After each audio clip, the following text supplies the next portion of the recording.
नमस्कार, यूपी तक में आपका स्वागत है। मैं हूं कुमार अभिषेक और हम हाजिर हैं हर रोज की तरह सुर्खियां लेकर। जी हां, सुबह की वो सुर्खियां, वो खबरें जो आज दिन भर चर्चा में रहने वाली हैं, वो सुर्खियां जिनसे आपका हो सकता है सरोकार, और वो सिर्फ सुर्खियां जो आज अखबारों की सुर्खियां बनी हैं। तो क्या है आज की खबरों की सुर्खियां, जानते हैं।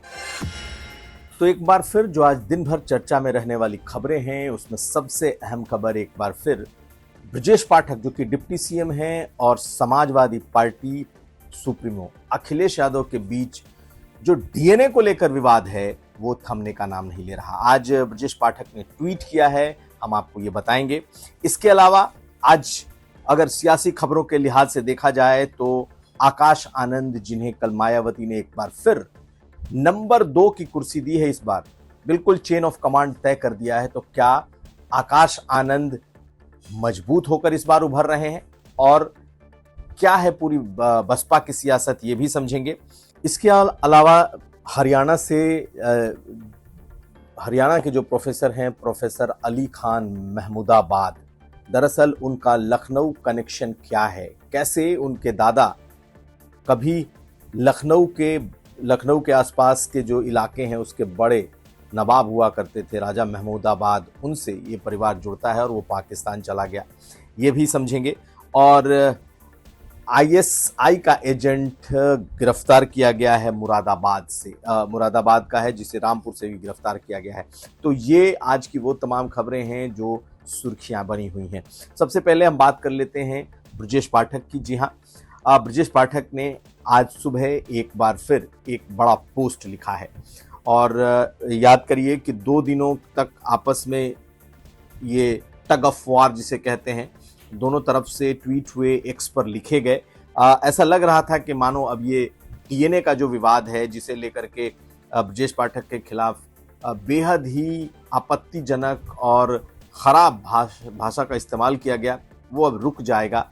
लेकिन एक बार फिर आज ब्रजेश पाठक ने जवाब दिया है। दरअसल कल अखिलेश यादव ने एक तरीके से इस पोस्ट पर लिखने के बाद इसे बिल्कुल दोनों तरफ से ट्रूस खत्म होने जैसी स्थिति कही थी, लेकिन ऐसा लगता है कि विवाद खत्म नहीं होगा, क्योंकि डीएनए को लेकर अखिलेश यादव भड़के हुए थे।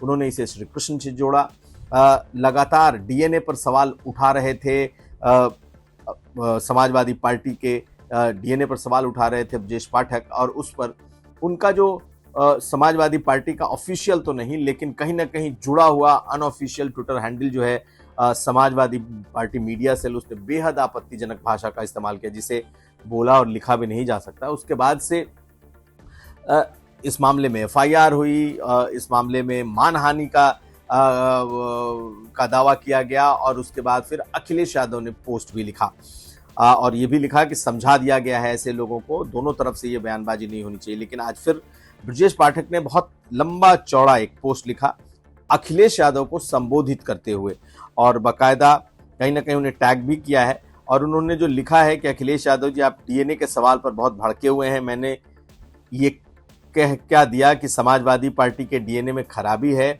आप आपे से उसी तरह बाहर हो गए जैसे 10 साल पहले यूपी की सत्ता से बाहर हो गए थे। आप इस बात को समझिए कि डीएनए में खराबी से हमारा मतलब किसी व्यक्ति विशेष से नहीं है, बल्कि आपकी पार्टी की राजनीतिक सोच से है। डीएनए में खराबी का मतलब यह है कि आपकी पार्टी की राजनीति की बुनियाद ही जातिवाद और तुष्टीकरण पर टिकी है, और आज भी टिकी हुई है। समाजवादी पार्टी ने कभी सबका साथ, सबका विकास की बात की ही नहीं है। आपकी प्राथमिकता ही हमेशा वोट बैंक की राजनीति रही है, और नीतियों और आदर्शों से आपका दूर दूर तक लेना देना नहीं रहा है। मैं आपकी पार्टी के डीएनए में खराबी के मसले को और खुलकर समझा देता हूं। आज उन्होंने लिखा है, दरअसल मुस्लिम तुष्टीकरण ही आपकी राजनीति का केंद्रीय हिस्सा रहा है। आप किसी भी राजनीति वैज्ञानिक से बात कर लें, वो आपको समझा देगा कि आपकी पार्टी का जन्म ही मुस्लिम तुष्टीकरण के डीएनए के साथ हुआ है, और आपकी पूरी की पूरी राजनीति दाल रोटी भी यही है। वो चाहे शिक्षा नीति हो, नियुक्तियां हो, कानून व्यवस्था के सवाल, आपकी सरकारों ने बार बार एक ही वर्ग विशेष को खुश करने के लिए बाकी समाज की अनदेखी की है। इससे समाज में विभाजन और अविश्वास की खाई और गहरी हुई है। आपने तो बतौर मुख्यमंत्री अपने सिग्नेचर से आतंकियों से जुड़े 14 केस एक साथ वापस किए हैं। ताकि आपकी पार्टी के मुस्लिम तुष्टिकरण वाले डीएनए को खाद पानी मिलता रहे। ऐसे में मैं अच्छी तरह समझा सकता हूं कि डीएनए पर सवाल उठाने से समझ सकता हूं कि आप इतने तिलमिलाए हुए क्यों हैं, आपको इतना दर्द क्यों है। बहुत लंबा सा ये पोस्ट उन्होंने लिखा है। आपकी पार्टी का डीएनए तो दलितों के भी खिलाफ रहा है। समाजवादी पार्टी के शासनकाल में बार बार देखा गया है कि दलितों के अधिकारों को कुचला गया, उन्हें राजनीतिक रूप से हाशिए पर रखा गया और उनके साथ अन्याय की घटनाओं में वृद्धि हुई है। यह सिर्फ प्रशासनिक विफलता नहीं बल्कि गहरी राजनीतिक मानसिकता को दर्शाता है। इतना लंबा पोस्ट है कि अगर आप पढ़ें तो कई मिनट लग जाएंगे इस पूरे पोस्ट को पढ़ने में। खैर, आखिर में उन्होंने मैंने कुछ पोस्ट नीचे की छोड़ी है और लिखा है एक शेर के साथ, गालिब की एक शेर के साथ उन्होंने इसे खत्म किया है और लिखा है कि उम्र भर गालिब यही भूल करता रहा, धूल चेहरे पर थी, आईना साफ करता रहा सादर। तो आज एक बार फिर अखिलेश यादव पर उन्होंने हमला बोला है और लगता ऐसा है कि डीएनए का जो विवाद दोनों के बीच छिड़ा है वो फिलहाल शांत होता हुआ नहीं दिखाई दे रहा है। अब उम्मीद सपा की तरफ से भी लोगों को है कि शायद अखिलेश यादव खुद इसका जवाब देंगे। क्या अखिलेश यादव इसका जवाब देते हैं या फिर उनकी तरफ से कोई आता है जो इसके बारे में कहता है, इस पर भी नजर रहेगी। ये विवाद फिलहाल शांत होता नहीं दिख रहा। अब हम आपको बताते हैं अगली खबर किस तरीके से आकाश आनंद जो है वो अब नंबर 2 हो गए हैं। बड़ा क्लियर है, बहुत साफ है कि इस बार मायावती ने चेन ऑफ कमांड तय कर दिया है। तीसरी बार आकाश आनंद लाए गए हैं और इस बार माना यह जा रहा है कि पिछली बार से ज्यादा मजबूत होकर उभरे हैं। चाहे वो रामजी गौतम हो या रणधीर वेनीवाल हो, राजा राम हो, ये जितने तीनों नेशनल कोऑर्डिनेटर हैं उन सबों को आकाश आनंद के नीचे, यानी कि आकाश आनंद को अब चीफ नेशनल कोऑर्डिनेटर बनाया गया है और अब ये एक चेन तय कर दी गई, यानी कि मायावती राष्ट्रीय अध्यक्ष हैं, सुप्रीम लीडर हैं, उनके नीचे आकाश आनंद नंबर 2 की कुर्सी और फिर नीचे तीनों उनके जो नेशनल कोऑर्डिनेटर हो वो हैं। यानी कि अब किसी भी तरीके की मायावती ने इस बात की गुंजाइश नहीं छोड़ी है कि आकाश आनंद की अथॉरिटी को कोई चैलेंज कर सके। हाँ, ये जरूर है कि इस नए चेन ऑफ कमांड में अब आकाश आनंद को किस तरह की जिम्मेदारी मिलती है इस पर बहुत निगाहें रहेंगी। माना जा रहा है कि पहली उनकी जो जिम्मेदारी है वो बिहार चुनाव में चुनाव प्रचार है। हालांकि टिकट वितरण या फिर कैंडिडेट सिलेक्शन से उनको अलग एक तरीके से माना जाए, क्योंकि वहां के प्रभारी और नेशनल कोऑर्डिनेटर को लगाया गया है। इसलिए ये माना जा सकता है कि वहां जीत और हार अगर होती है तो उसको आकाश आनंद के मत्थे नहीं मढ़ा जा सकता। आकाश आनंद अब देश भर में स्टार प्रचारक की तरह होंगे। मायावती के बाद वो ऐसे नेता होंगे जिन पर बड़ी जिम्मेदारी पूरी पार्टी को लेकर चलने की होगी। इसके अलावा जहां जहां मायावती अनुपस्थित होंगी उस जगह को आकाश आनंद फिल करेंगे, भरेंगे।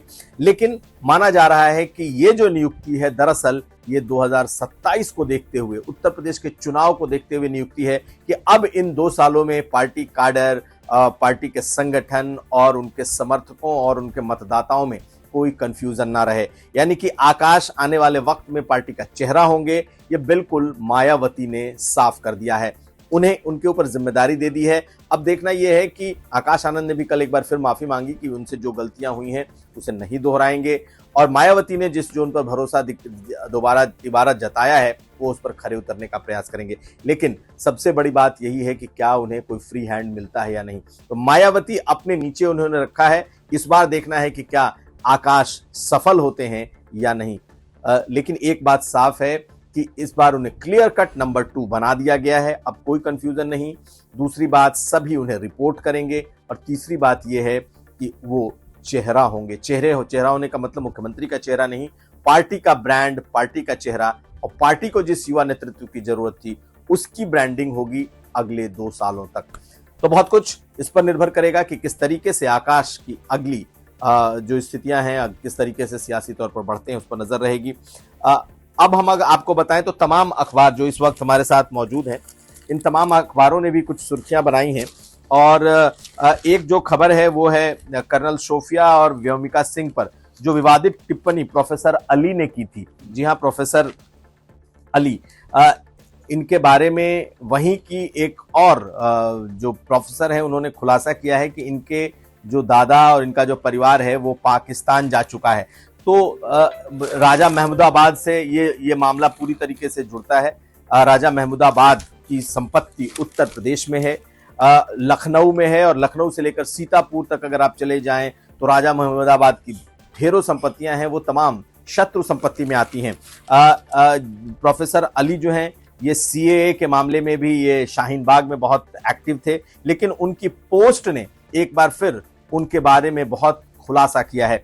हालांकि इनके दादा और इनके परिवार के कई लोग पाकिस्तान चले गए। आज भी लखनऊ और उसके आसपास इनकी जो संपत्तियां हैं वो शत्रु संपत्ति में आती हैं, लेकिन प्रोफेसर अली महमूदाबाद का जो नाम है दरअसल वो उसी परिवार के हैं। और माना यह जा रहा है कि इनके पोस्ट के बाद अब लखनऊ से जो जुड़ी चीजें हैं वो सबसे अहम तरीके से सामने आएंगी। इसके अलावा मुरादाबाद से एएसआई का एक जासूस गिरफ्तार किया गया है और एटीएस ने ये कार्रवाई की है। ये तस्करी के साथ साथ जासूसी भी करता था और इसका नाम शहजाद है। ये रामपुर का रहने वाला है और बहुत सारी सूचनाएं वो आईएसआई को लीक करता था। तो ये वो तमाम खबरें हैं जो आज दिन भर चर्चा में हैं, सुर्खियों में रहने वाली हैं। आज सुर्खियों में इतना ही। आप हमें दीजिए इजाजत और देखते रहिए यूपी तक।